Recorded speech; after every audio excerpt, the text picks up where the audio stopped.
নিয়োগ দুর্নীতি সহ একাধিক দুর্নীতিকাণ্ডের তোলপাড় গোটা রাজ্য। নিয়োগ দুর্নীতি, কয়লা পাচার, গরু পাচার, শিক্ষক নিয়োগ দুর্নীতি, পুরসভার নিয়োগ দুর্নীতি, তার সাথে সাথে রেশন দুর্নীতিকাণ্ড, একাধিক দুর্নীতিকাণ্ডে জেরবার গোটা রাজ্য। শিক্ষক নিয়োগ দুর্নীতির ঢোল ফাটিয়ে ছেড়েছেন বিচারপতি অভিজিৎ গঙ্গোপাধ্যায়। বিচারপতি অভিজিৎ গঙ্গোপাধ্যায়ের একের পর এক নির্দেশে ঘুম উড়েছে রাজ্য সরকারের। একাধিক হেভিওয়েট প্রভাবশালী নেতা, মন্ত্রী, বিধায়ক এই মুহূর্তে রয়েছেন জেলে। আর তার মধ্যেই কিন্তু এবার বিচারপতি অভিজিৎ গঙ্গোপাধ্যায়ের বিরুদ্ধে দুর্নীতির অভিযোগ। এই মুহূর্তের সবচেয়ে বড় খবর, বিচারপতি অভিজিৎ গঙ্গোপাধ্যায়ের বিরুদ্ধে এবার সিবিআই তদন্তের দাবিতে কলকাতা হাইকোর্টে তোলপাড়। এই মুহূর্তে হুলস্থুল একেবারে রাজ্য রাজনীতি। বিচারপতি অভিজিৎ গঙ্গোপাধ্যায়ের বিরুদ্ধে যে অভিযোগ সামনে এলো তাতেই কিন্তু চমকে উঠল পুরো রাজ্য।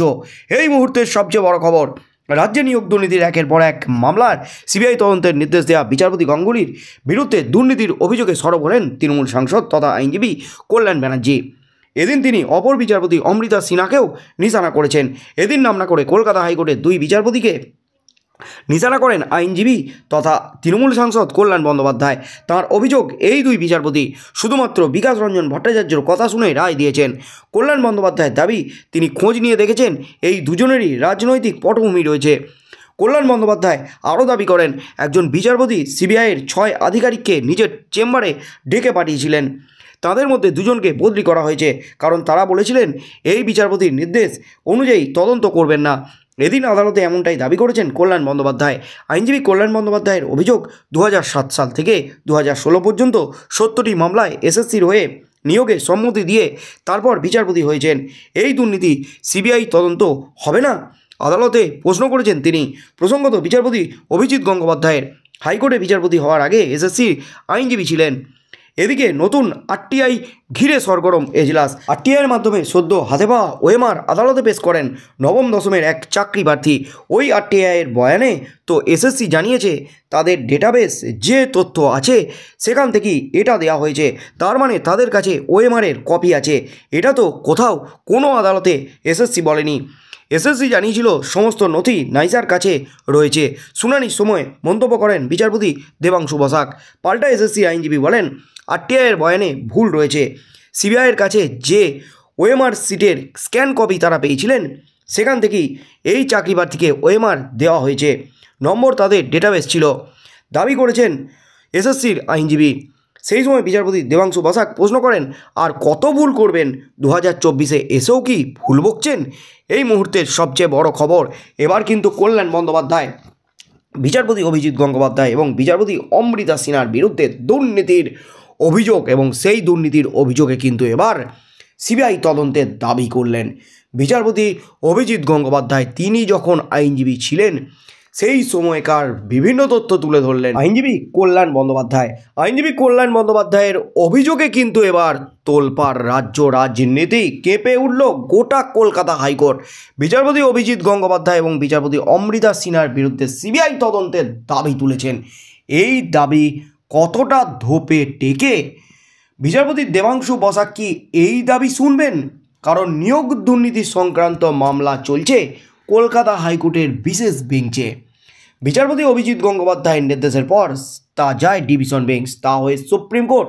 সুপ্রিম কোর্ট বিচারপতি অভিজিৎ গঙ্গোপাধ্যায়ের নির্দেশ, চাকরি বাতিলের নির্দেশ পাঠিয়ে দেয় কলকাতা হাইকোর্টের ডিভিশন বেঞ্চে। বিশেষ বেঞ্চ গঠন করেন প্রধান বিচারপতি টিএস শিবজ্ঞানম। সেই বেঞ্চে চলছে মামলা, আর সেই মামলাতেই কিন্তু এবার বিচারপতি অভিজিৎ গঙ্গোপাধ্যায় এবং অমৃতা সিনহার বিরুদ্ধে সিবিআই তদন্তের দাবি তুললেন আইনজীবী কল্যাণ বন্দ্যোপাধ্যায়। এবার কল্যাণ বন্দ্যোপাধ্যায়ের এই দাবি কতটা ধোপে টেকে, কী নির্দেশ দেন বিচারপতি দেবাংশু বসাক, সেদিকেই চোখ থাকবে গোটা রাজ্যের।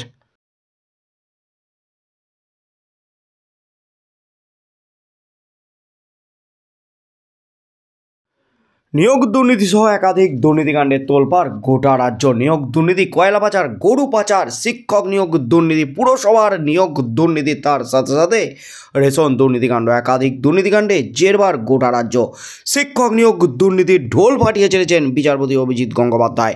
বিচারপতি অভিজিৎ গঙ্গোপাধ্যায়ের একের পর এক নির্দেশে ঘুম উড়েছে রাজ্য সরকারের। একাধিক হেভিওয়েট প্রভাবশালী নেতা, মন্ত্রী, বিধায়ক এই মুহূর্তে রয়েছেন জেলে। আর তার মধ্যেই কিন্তু এবার বিচারপতি অভিজিৎ গঙ্গোপাধ্যায়ের বিরুদ্ধে দুর্নীতির অভিযোগ। এই মুহূর্তের সবচেয়ে বড় খবর, বিচারপতি অভিজিৎ গঙ্গোপাধ্যায়ের বিরুদ্ধে এবার সিবিআই তদন্তের দাবিতে কলকাতা হাইকোর্টে তোলপাড়। এই মুহূর্তে হুলস্থুল একেবারে রাজ্য রাজনীতি। বিচারপতি অভিজিৎ গঙ্গোপাধ্যায়ের বিরুদ্ধে যে অভিযোগ সামনে এলো তাতেই কিন্তু চমকে উঠল পুরো রাজ্য। এই মুহূর্তের সবচেয়ে বড় খবর, রাজ্যে নিয়োগ দুর্নীতির একের পর এক মামলার সিবিআই তদন্তের নির্দেশ দেওয়া বিচারপতি গাঙ্গুলির বিরুদ্ধে দুর্নীতির অভিযোগে সরব হলেন তৃণমূল সাংসদ তথা আইনজীবী কল্যাণ ব্যানার্জি। এদিন তিনি অপর বিচারপতি অমৃতা সিনহাকেও নিশানা করেছেন। এদিন নাম না করে কলকাতা হাইকোর্টের দুই বিচারপতিকে নিশানা করেন আইনজীবী তথা তৃণমূল সাংসদ কল্যাণ বন্দ্যোপাধ্যায়। তাঁর অভিযোগ, এই দুই বিচারপতি শুধুমাত্র বিকাশ রঞ্জন ভট্টাচার্যের কথা শুনে রায় দিয়েছেন। কল্যাণ বন্দ্যোপাধ্যায়ের দাবি, তিনি খোঁজ নিয়ে দেখেছেন এই দুজনেরই রাজনৈতিক পটভূমি রয়েছে। কল্যাণ বন্দ্যোপাধ্যায় আরও দাবি করেন, একজন বিচারপতি সিবিআইয়ের 6 আধিকারিককে নিজের চেম্বারে ডেকে পাঠিয়েছিলেন। তাদের মধ্যে দুজনকে বদলি করা হয়েছে, কারণ তারা বলেছিলেন এই বিচারপতির নির্দেশ অনুযায়ী তদন্ত করবেন না। এদিন আদালতে এমনটাই দাবি করেছেন কল্যাণ বন্দ্যোপাধ্যায়। আইনজীবী কল্যাণ বন্দ্যোপাধ্যায়ের অভিযোগ, 2007 সাল থেকে 2016 পর্যন্ত 70টি মামলায় এসএসসির হয়ে নিয়োগে সম্মতি দিয়ে তারপর বিচারপতি হয়েছেন। এই দুর্নীতি সিবিআই তদন্ত হবে না? আদালতে প্রশ্ন করেছেন তিনি। প্রসঙ্গত, বিচারপতি অভিজিৎ গঙ্গোপাধ্যায়ের হাইকোর্টে বিচারপতি হওয়ার আগে এসএসসির আইনজীবী ছিলেন। এদিকে নতুন আরটিআই ঘিরে সরগরম এজলাস।